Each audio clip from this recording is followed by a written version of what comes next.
Welcome to Palm Harbor Local, the podcast dedicated to building community and sharing inspiring stories from the heart of Palm Harbor. I'm your host, Donnie Hathaway, and today we are joined by Kenny McLaurin, who's the owner and founder of McLaurin Inspections.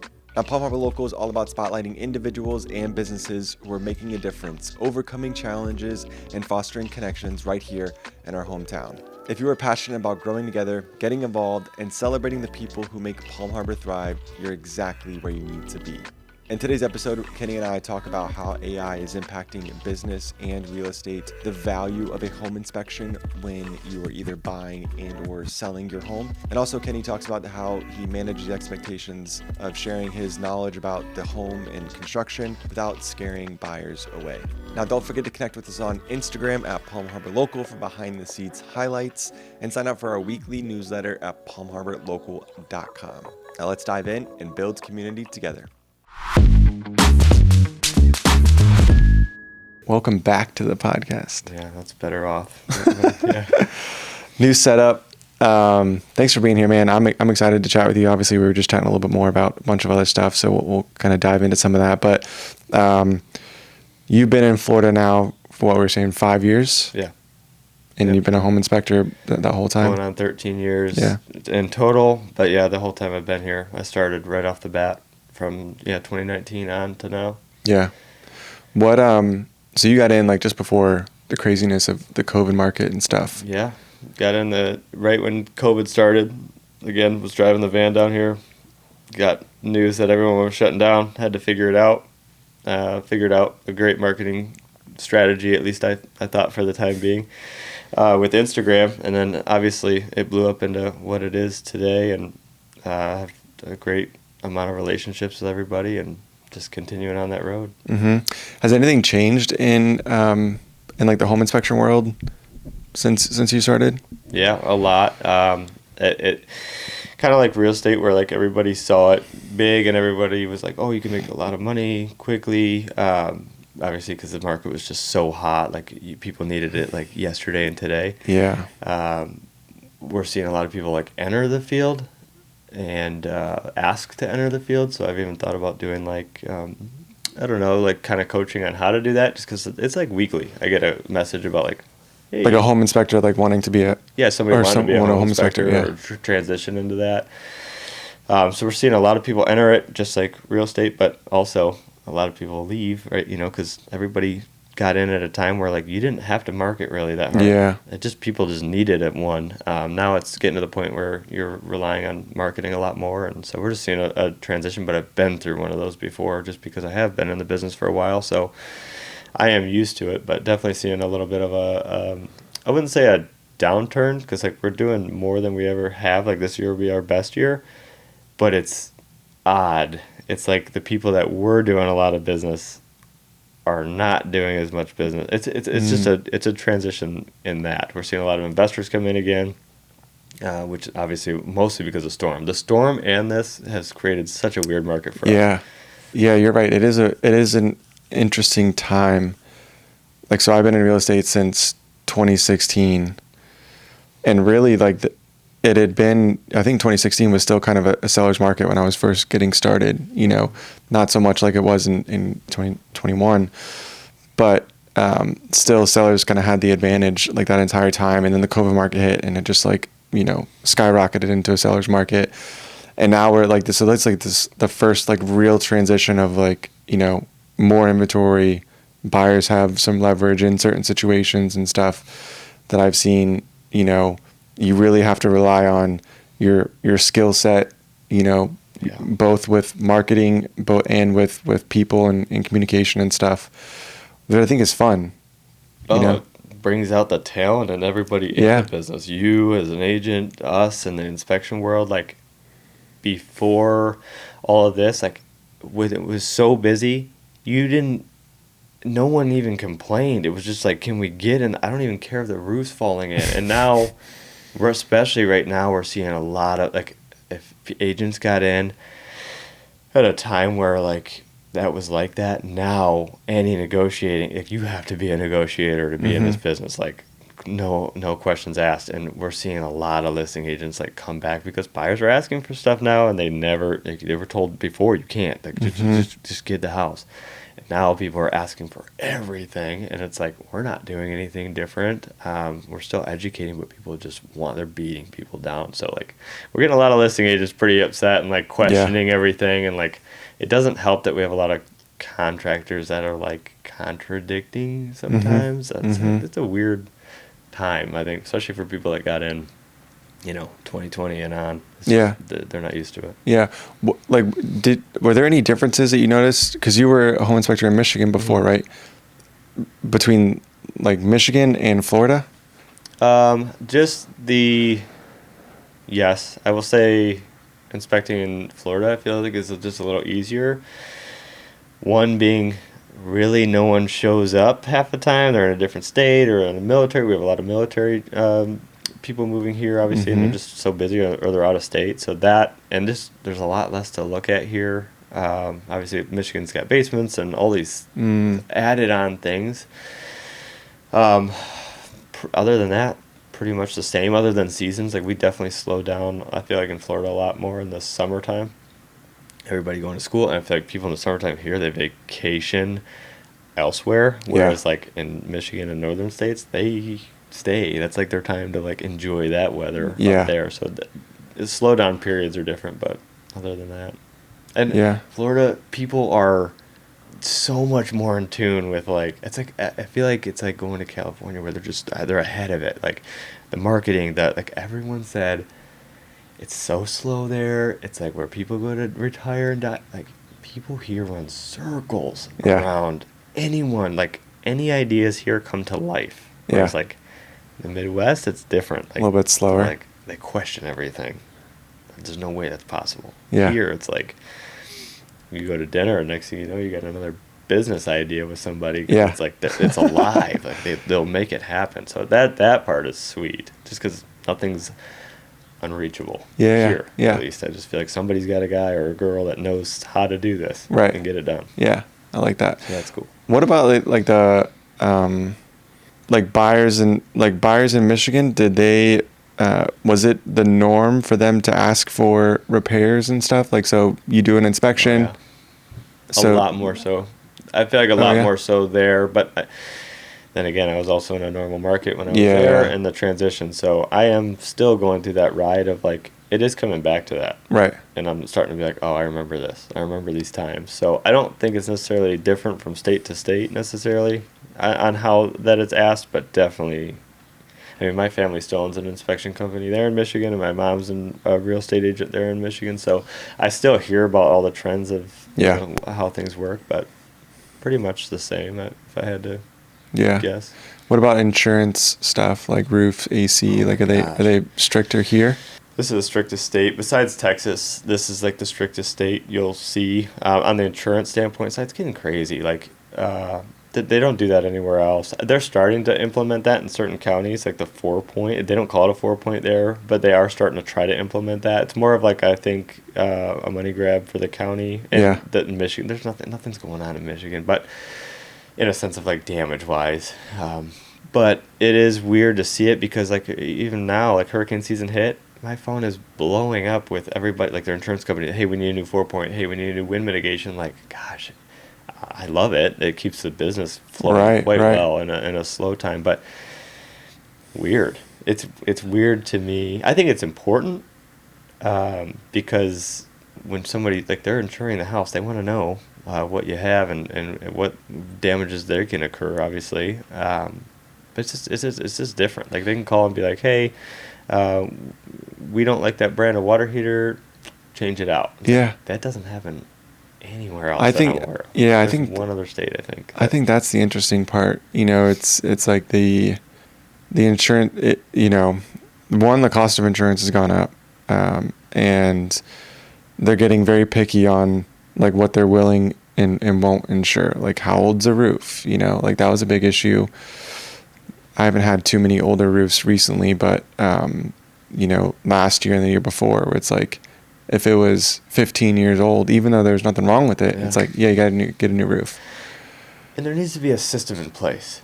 there's not a good system in place, and the reason being is because, so from my standpoint, I get called in.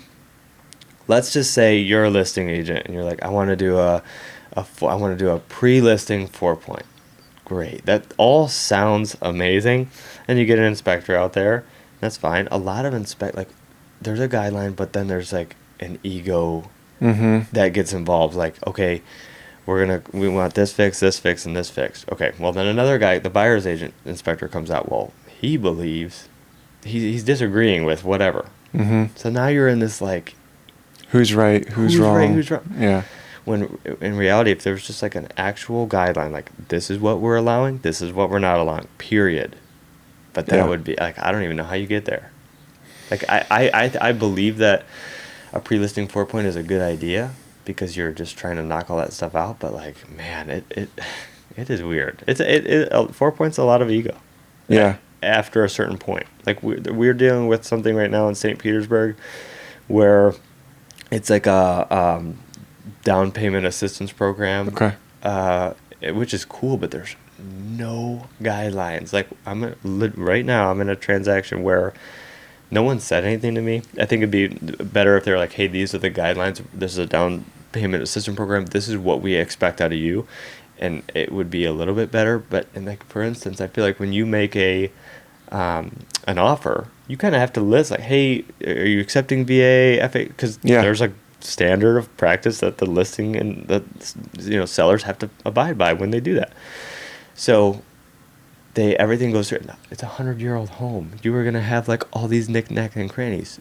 So we get a call back and they're like, hey, did you pass the 4-point? Like, yeah, the 4-point's been passed. Like, you have a clean one in your inbox. Oh, well, what about the siding and the sloping floors and all of these things that an old home has? I'm like, well, that's not on the 4-point. That's not on a 4-point. They're like, oh no, but that has to pass. I'm like, okay, well, where's our guideline list on what needs to be done so that we have something to go off of? Yeah. They just want me to clear and accept it. Like, where's my list? Yeah. So that kind of stuff is odd. What's the right pitch for the floors? All that kind of stuff. Yeah. Yeah. Where do we stop? It's a 100-year-old home. Yeah. So, there's going to be some changes. Investing is extremely important, but it can also be somewhat confusing. With taxes, asset allocation, stocks, bonds, and funds, to know what to do with all this could be overwhelming. Jacob Wade is a financial coach and will work directly with you to put together a roadmap for your money, for life. Jacob has built a name for himself as a finance expert, and you can find his writings in places like Forbes Advisor, Money.com, Investopedia, and Time.com. But he has a passion for helping people create a clear and simple investment roadmap to buy back their time and retire with confidence. If you could use a financial coach on your team, then simply go to palmharborlocal.com/roadmap to book a call with Jacob today and see if hiring a financial coach could help you crush your 2025 goals. Don't wait to have that same feeling next year of not hitting your financial goals. Connect with Jacob today and let's make 2025 your best financial year yet. It's just weird stuff like that. Yeah. That we're seeing a lot. Do you think that we get to that point where there are guidelines of like, as a home inspector, here's sort of like your checklist, or here's like standards of practice as far as like, the condition of the roof. It's also weird because, so the roof, let's talk about the roof, right? There's so many different variables as far as the materials that are used, how long they last, condition of it, like all that change, there's so many moving parts there. So there's a checklist, and really, as a business owner doing that in the inspection field, you have to kind of have a little like checklist for yourself, because if we were to follow like strict guidelines on everything on a 4-point and everything that they check on like a citizen's report, like you would never close on a house. Like it would just be an ongoing battle. I mean, for instance, like we do 4-points on every house, and like right now we're doing 3 to 4 inspections a day, and they all have 4-points and wind mitts attached. That's great, but all these repairs have to be made, so we'll get like 16 reports in one day that are like, we need this fixed, we're trying to close in like 4 days, and you're like, oh my god. So like you have everybody, the anxiety of everybody trying to get it done, which is, I understand, everyone's trying to get it done, but then you're like, okay, do I let that slide because like they didn't technically do that, to the full extent, or like for example, like there's no guideline on like the inspector has to come back to re-inspect the house. It's just the inspector has to pass and clear and feel okay. Well, do we feel okay with Uncle Joe doing the, roof repair? Yeah. There's a lot of unknowns with that, and I don't know how you like round that. Yeah. That, it's systematically good. I don't know how you do it. Yeah.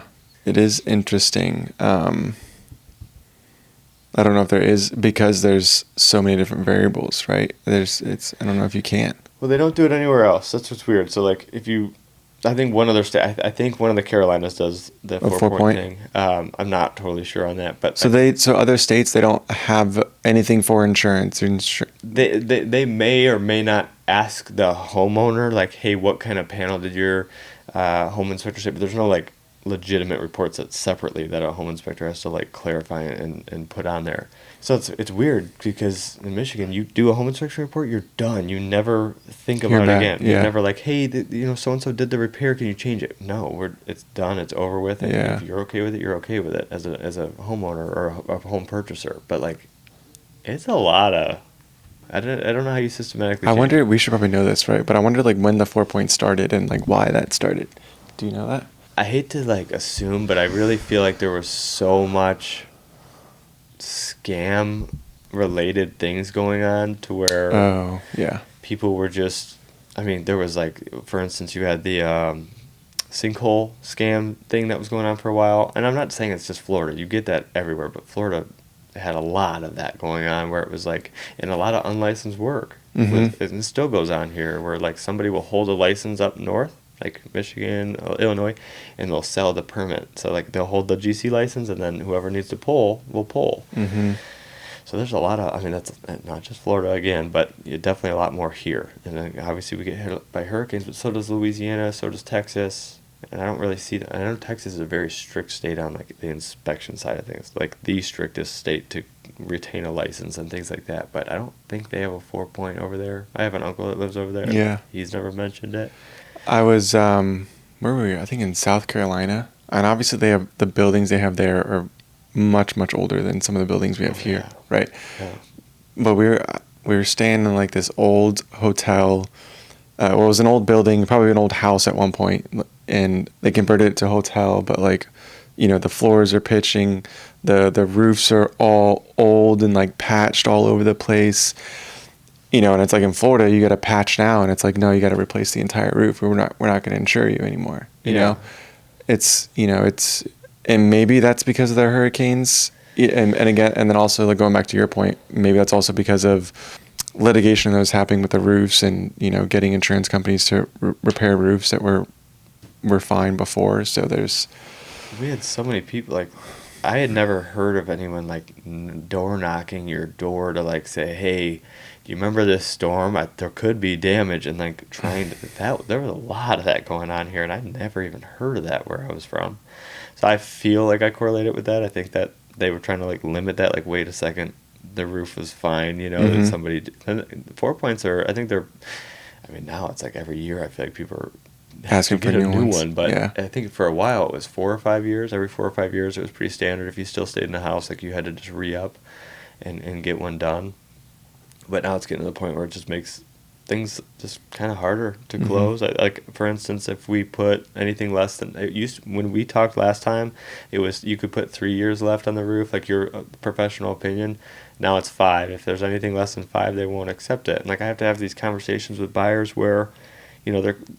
I think it actually does have like maybe 1 or 2 years left, but I can't put that. I have to put 5. So I have to tell them like, hey, I have to put 5 for you to get insurance. It only has 1 or 2 years to even get this accepted. And that's not fair. Like if I really don't think it has 5 years, like I'm kind of being pushed to say that it does.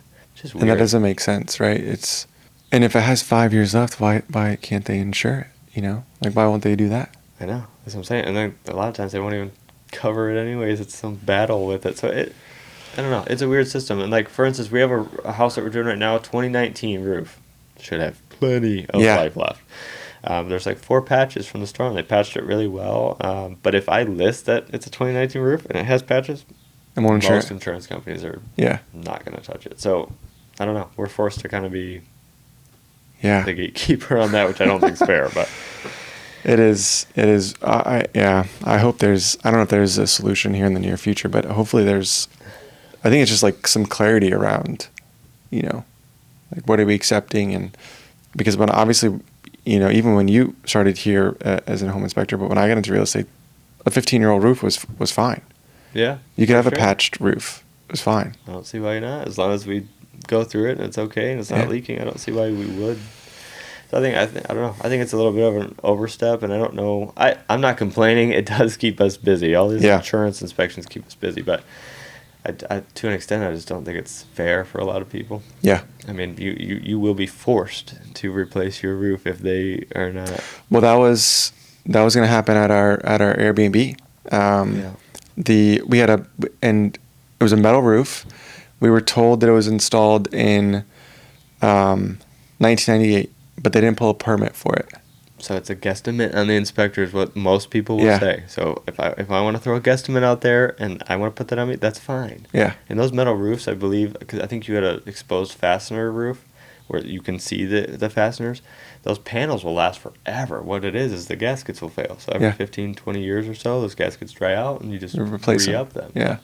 But again, there's like weird time frames. Like right now they're so strict. Like people will be like, okay, for example, you'll have like polybutylene plumbing in a house from the 90s. Well, there's been 4 points since then. Yeah. Every 2 years or so. But this transaction, we're just not going to do it anymore. Why not? Yeah. That's weird. And then so the seller's like, I have insurance. Why can't the new buyer get it? Right. That doesn't make any sense. Why are we still at that point? Yeah. That's odd to me. I don't know what you do. Yeah. We just roll with the punches and adapt. How old, so let's talk about like roof materials, right? You have shingles, metal, and then tile roofs. Yeah. Which one lasts long? Like metal roofs last the longest, or? Seamless metal lasts a long time. It's the least likely to be annoyed by like an insurance company. Like they won't really bother with it too much. Seamless metal meaning it's like one giant piece. So seamless is everything's overlapped. You'll never see a fastener. Okay. Which is cool. Like all right, gosh, I see. Those things last forever as long as the wind doesn't pick up on them. They do well. Another roof that I like here is a TPO roof. It's a PVC membrane. Like if you have like a flatter style roof. Even though like UV light breaks down PVC, like these things last for a while. They're known to be like mostly in commercial buildings, but they'll be usually known to be like a 50-year roof. You might have some penetration sealant things that you might have to take care of. But tile, I know a lot of people like ask about tile. You're spending some neighborhoods require expensive, yeah. But you're spending so much money, and like they're so vulnerable. Like yes, they're designed to let the water go underneath the tile in some areas, and that's fine, but they're just so vulnerable. Yeah. Like they're not worth it. And it's not easy to fix too. Like if you break a tile. We don't even know where that leak is because there's so many spots. Like you have penetrations coming through the roof. Cracked tiles are like a given. You're going to have them. So like they use a self-stick underlayment that basically like water when it does get underneath the tile, it's not necessarily going to cause too big of a leak.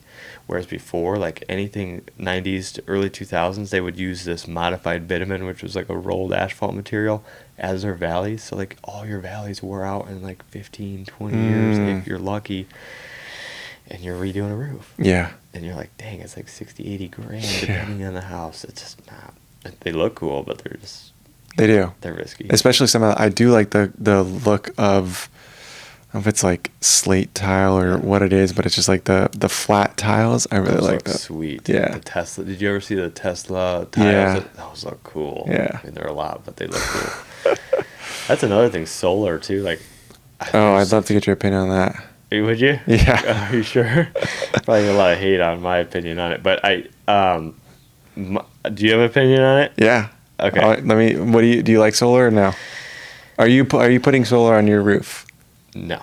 Okay. I get calls a lot about it, but only because I'm not either. Just okay. We're on the same we page. have a ton of solar farms by us that like they've eaten up a lot of land and done that. But for a roof, you want my opinion? I think that if you're the one purchasing it, by the time you, like, your average person's not paying cash for that and seeing like a return on it, I don't think. By the time you pay that off, most people aren't staying in their home long enough to make it make sense. So like, let's say they're staying in their home for 5 to 10 years.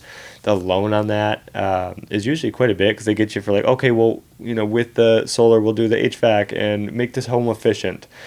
So by the time you get this loan paid off, which you're not typically going to by the time you move out, they've basically, in my opinion, I feel like they've stripped the equity out of your house, because it doesn't add value to the house. Right. In anyone's opinion. I think that's the issue too, yeah. So you go to sell, like, they either are going to assume the loan, which is wild to me. Why would you do that? You're buying a house. Or the seller has to pay it off to them. But so you're buying a house? Great. I mean, it's still got to be taken off in what? 20 years if you're lucky. The roof's got to be taken off in 20 years. Yep. So I think it's a very interesting way to, like, I'm not saying they're doing this on purpose, but it's an interesting way to, like, kind of pull the equity out of people's houses without them even understanding that it's happening until they're selling. And if you're paying the loan, right? So yes, your electricity is free or it's reduced, but you're paying the loan, so you're still paying for the electricity. They like to get you with the why rent your power when you can own it type thing. But there's nothing you can tell me that is going to make me feel otherwise, unless I'm purchasing the home and it's paid off. That is the only way I would feel okay with that. But I'm telling you, I'm up on these roofs daily. 95% of the roofs where they put solar on, they destroy the shingle roof when they do it. Yeah. And people don't even know it. Like, you go up there and the granules are just completely worn off. Like, and no one goes back up there to, like, recheck. And then, like, a lot of times these solar guys, like, they don't know how to flash it into the roof very well. Yeah. Is there issues with the roof leaking in those spots where they have to attach it to the roof? Yeah, because, they're penetrating the roof everywhere, and they're reliant on a lot of silicone. Like, they still have these, like, flanges where they overlap, but I know I keep saying I just had one, but I just did one where, like, the roof was only 2015 and the solar was fairly new, and they had only owned the home for like 3 years, and like we use thermal cameras on every house, so we're like looking at the ceiling and like we're seeing water stains, and there's no disclosures of any leaks, because we're trying to put it all together, like, are those old, like, what is going, because sometimes even on a thermal camera you'll read a little bit of moisture and it might be just so faint that it's like barely happening, but it's there. And they're upset because the solar, they kind of ruined the roof. Yeah. And if we do tell insurance that this is leaking, it's a game over. Yeah. So unfortunately, I think, I don't know. That's how I feel about it. I would agree. I think, if you can afford to purchase the solar cash outright, then great. But then you're also, even if the installers like know what they're doing and are, some of the best installers, like, in my opinion, like, you're still risking, you're impacting the structure of the roof and stuff. So you're still putting a risk up there that, is going to save you a few bucks. If these solar panels lasted, like, you could take them off and reinstall the same ones. And I know there'll be an argument with that, but if you look up like the time frame on a solar panel, it's roughly around the same time as like a roof. So if that was the case, you didn't have to just install new every time. Again, not that anyone's staying in a house that long anymore, but that would make more sense. I'd feel like a little okay about spending the amount of money that you do on it, but the fact that I gotta replace them pretty much anytime I get, no. I think it's cool. Like, I think solar is cool. If you had land, right, you can put on the land somewhere and tie it into the house. I've become, like I told you earlier, kind of just like more protective of like land and like what we do, and like I used to be so ignorant about it. Like, even when, like, again, I was telling you how I live, like, in like these country hills, and like they wiped out acres and it's all solar, which is, again, it's like, take your pick. Who did that? Like, what's the solar for? I think just to supply power back to the companies that are out there for, like, it's just, I would say it's probably 500 acres of just rows solar field, like solar panels, which you're, obviously disrupting livestock and taking away from that wildlife, animals and wildlife. So it's like, I don't know, you just choose your poison on that. But it is definitely something that I would probably never put on my house, only for that reason. And I think it was like a huge boom for a while. And I think a lot of older people get into it. I think these salesmen are relentless. They are relentless. Door knocking, yeah. Which I respect them. It's such a hard job to come up to someone's door and be like, this is what I got for you. I don't know how you do it. Yeah. I feel like I've seen like a lot of young kids do it now. I mean, I feel like you have to, right? But it's good from, I've seen people talk about this, right? From their perspective, like they're learning like a valuable skill set of sales and being able to accept rejection because you get rejected, probably 99 out of 100 times, if not more. Yeah, I mean, before you get that one yes. You're going up to people's door. It's their most vulnerable time. Yeah. They're at their house, and like you're disrupting that. And then it's usually in the evening. So like you don't get to see your spouse and your kids and all that. It's like that's your time. So the last thing you want to do is get bombarded. But I get it, man. I'm a hustler. Like I will pretty much do whatever I gotta do to be in everyone's face and have everyone at least understand like what I do. I mean, it's business. You have to do that. For sure. Gosh, man, that's a whole nother respect, I guess. Yeah. Yeah. Did you ever do door knocking or anything like that? I did like a little bit in real estate, not to like the level like some of these people have done, but I would.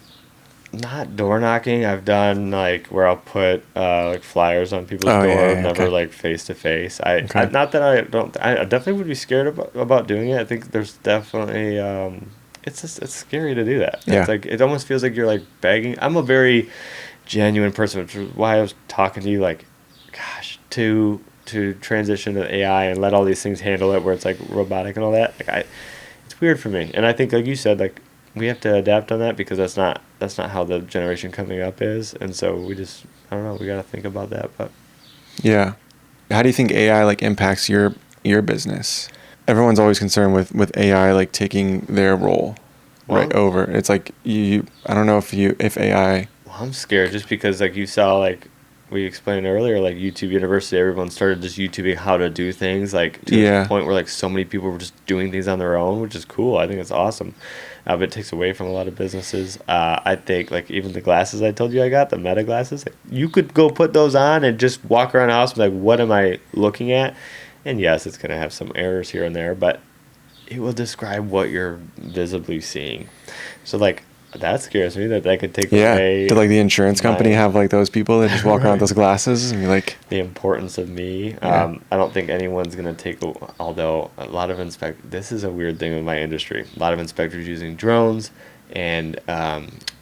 robotic cars that go in and like take photos of the crawl space, so like people don't have to crawl the crawl space, and like these huge picture sticks where like they're not getting on their roof but they're extending this pole and snapping photos.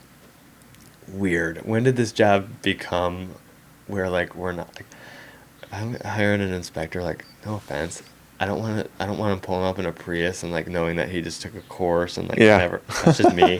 I want the guy pulling up in a truck like he just got off a job site. Yeah. Just because I know there's just raw construction knowledge coming out of that. It is very weird to see it transition. People aren't getting into crawl spaces. Like I pride myself on that. I will literally. I know that there are some. Do you remember the one in Brooksville that you did? Do. Yeah, that's a whole other story. But I remember like walking the property with them the first time and just seeing the crawl space, and I thought of you, and I'm like, I know Kenny's getting in there. Which I did. He'll find a way. That is something I pride myself on, and getting on every single roof, like it's just important. I would agree. Like, I don't know if like technology changes that. Like you can eventually like get past that, but maybe it's just the way we grew up or whatever, like we were talking about before. But I do think, like getting up there, like getting under the house or whatever, and like seeing it like with your own eyes is different than looking at it through a lens. They're talking about selling like robots that do these things. In a sense, I almost wonder, and this is something that's crossed my mind, like if it'll be to the point where like, okay, yes, we're being replaced by like robotic things that can do it, but like at what point do we like own that and get paid from the labor of that? I know it sounds crazy, but like how crazy is it if you think about it? I don't know. Maybe it's not. that far away. Yeah. To where like I never thought that people would be doing drones and sending little robotic cameras underneath the crawl space. Mm-hmm. Again, I don't know. I'm very authentic, so I like to be there and see it for myself and touch it and feel it. But How are you using AI right now to help? I only use ChatGPT for like I do all my own marketing, so everything social media wise, like I'll just tell it what I want it to generalize, and then it'll put together a really nice looking. You probably know, but like something I can put on a post of a picture or a video that I'm doing. And it does a really good job of doing that, so I use that, and then I kind of want to use it for what you were describing earlier, where when I do have a lead come in, it's handled right away, because it is kind of hard, even if I do have office staff and people, like we're all people. So it would be nice if somebody, or if AI could like channel that into like, oh, this is a real legitimate lead. But I'm not against going into anything. I think, and so that just reminded me too, because of AI, because of technology, the speed to lead thing, like we were talking about, or just communication, like people want answers quickly. Like you were saying before, like, hey, I want this 4-point report updated right now. Yeah. So maybe there's some AI component of that can help. But then again, like you got to look at the reports and make sure that the work was done, That's the biggest thing too, is like I get the speed and how important that is. I do understand it, but it's like we're also stressing how important an inspection is. And when you go from, like, it's funny to me that an appraiser is make or break on some deals, right? Yeah. Would you agree? Yeah. They don't get their reports out for sometimes a week to 2 weeks. Yeah. Is that right? They've gotten better. They've gotten better. I had this one company, the best experience I've ever had with an appraiser company. They have like an online platform for agents to fill out. And it's like, they schedule the inspection, then they send you a link. There's a video of explaining like what the appraiser is going to do at the house. You can send it to the client. And then you have like a form, like most appraisers, I won't say most, but some that I've dealt with, sometimes they don't even want to talk to agents, right? They're just like totally like standoffish, and they don't want to hear our thoughts on the home or comps or anything like that, which, I get. But this company in particular had an entire form filled out and was like, hey, is there any special features about the home that you want to let us know about? What are your comps that you use to price the home? And you could upload all this data for them to use, and then they could determine like how they wanted to use it. I'm like, man, that is awesome. Is this a crazy thought? But I feel like AI could take an appraiser's job pretty easily, only in the sense of like, it would be hard to get past like the fibbing of like what is real and what isn't. Yeah. But yeah. Gosh, there's just so many comparable with. It takes everything. Because you have all the data now. Oh my gosh, you have all the data. Yeah. That would be. And that's why I try to explain to, my sellers anytime like we have an appraisal, even with the buyers, right? So it's just one person's opinion of value, right? So each appraiser is going to be completely different. That we may have 3 appraisers appraise one property and have 3 different values, right? It's likely that we're going to have that. So it's, we just try to keep that in mind when you're pricing a home and stuff. But yeah, they're, and again, like we were talking about before, with your home inspection and having like no standards, right? There's no standards. There's variables in what they can use and not use and stuff, right? Yep, I agree. It's definitely an interesting time to see how the industry changes. So I feel like a lot of big companies bought a lot of homes. We're seeing those kind of get offloaded. Like, okay, for instance, like we were just talking about AI kind of taking over potentially like an appraiser's job, like a Zestimate.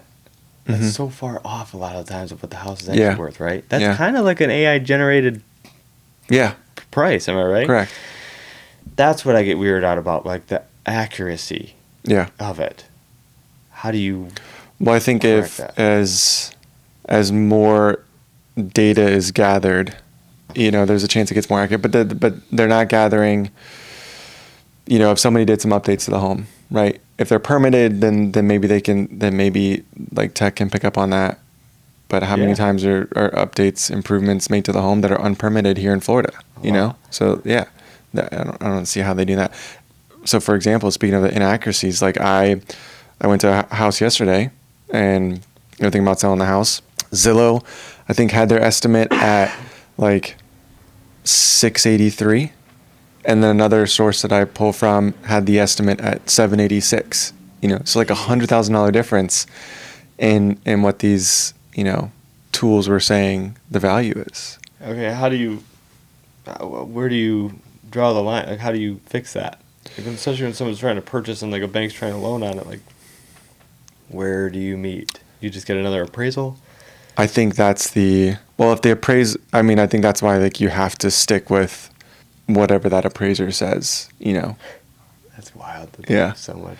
You can, the buyers or sellers can fight it. They can ask for a second opinion or say like, but I've done that before and I've heard that it doesn't happen very often where the appraiser comes back and be like, oh yeah, I see the change. Like I agree, the value should be this. Yeah. So yeah, it's definitely interesting. So marketing, let's talk about like marketing your business. A lot of it is like referral based relationships you built over the years? Yeah, right now it's a lot of referral based. I've done zero marketing other than like, messaging a few people here and there, but zero new marketing on Instagram or anything like that. I really do want to get back into that. I think we're just transitioning into the time where we need to. Mm-hmm. I will say we've been so busy that I'm just kind of like scared to do it. I don't want to take anything on that I can't manage very well. I don't know if I told you, but I took like a Fire 1 and a Fire 2 course. So like we're trying to get into like the commercial side of like the sprinkler systems for commercial buildings and fire extinguishers, things like that. I like businesses that are like kind of like a mandatory thing.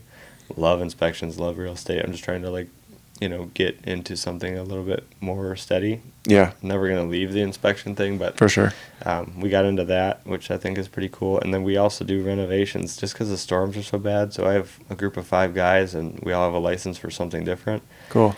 And so that's been huge too. So it's been keeping us really busy, but the marketing side is, I need to up my game up. Yeah. I need to, I think I told you last time, I never intended to, I don't intend to like bring anybody on for like another inspector. Like, yes, help in the office and like organizing and like getting things out smoothly is a whole nother story. Like that's needed, but getting another inspector out there, I've just never wanted to grow that outside of that. I really do, this sounds crazy, but I really do find, I think when you start growing these companies, you pull away from, this sounds so bad because everyone's like, in order to grow, you got to, delegate and leverage, do all these things and like leverage. That's great. But like, I've just built this business based on like relationships and being like, you can count on me and I'll answer the phone. I'll be there. Instead, like, Joey's got I heard Joey's got 2 weeks off and like, who knows? He doesn't really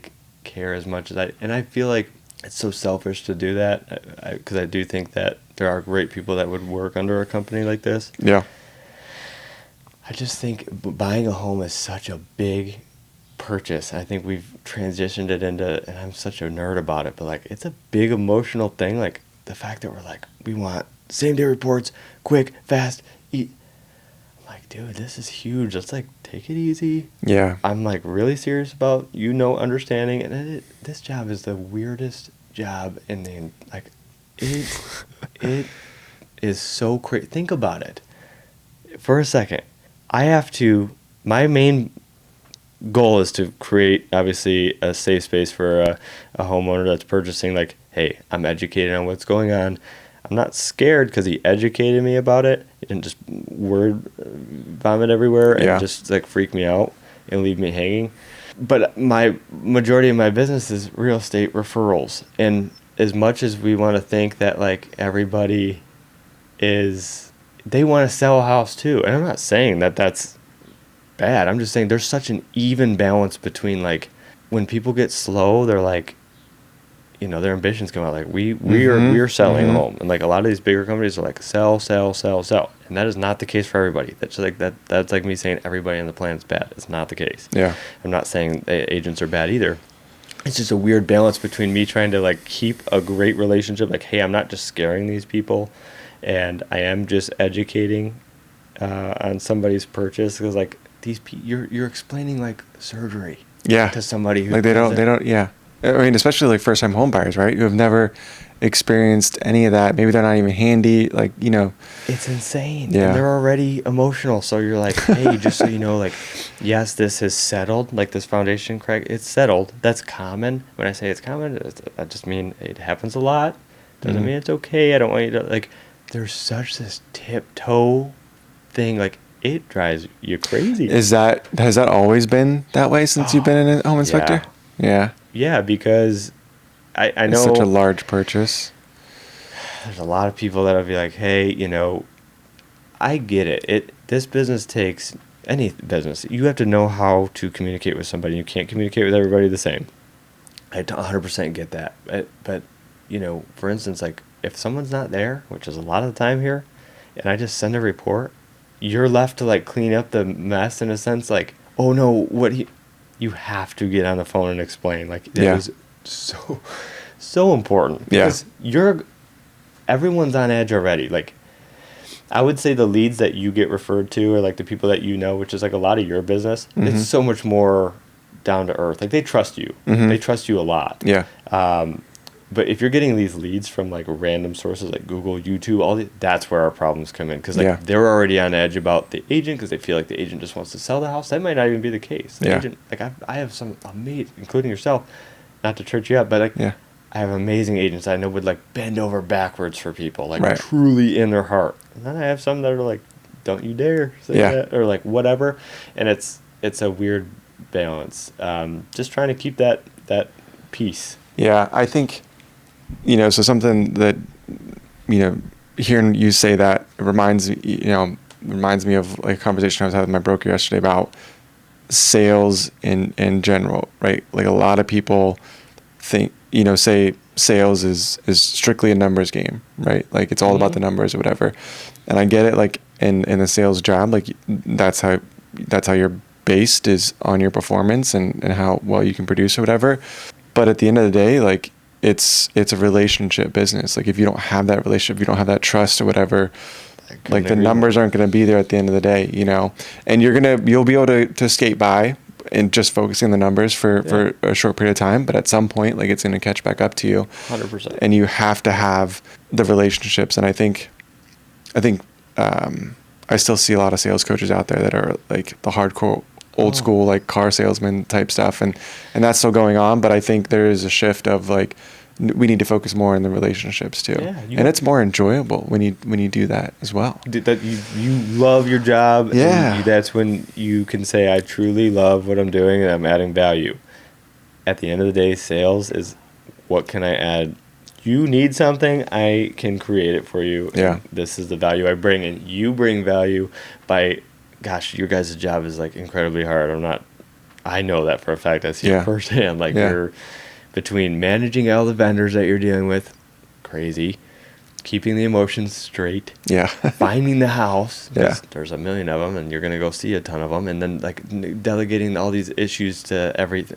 It's a lot, and people don't see it. And and I definitely notice a difference too. Like when you have, like you said, like if you have somebody that comes in as a lead and you've never talked to them before, versus someone like you've had, you know, a couple conversations with, you're able to build some rapport with them and stuff. There is a difference through the transaction with that person that you have rapport with and stuff. So, well, I love that. That's one thing I see that's odd. Like so the genuine leads, they already have a trust barrier, so they trust who you recommend, whether you're an inspector, your lender, all that stuff. Yeah. And like as an agent, this is just how I feel.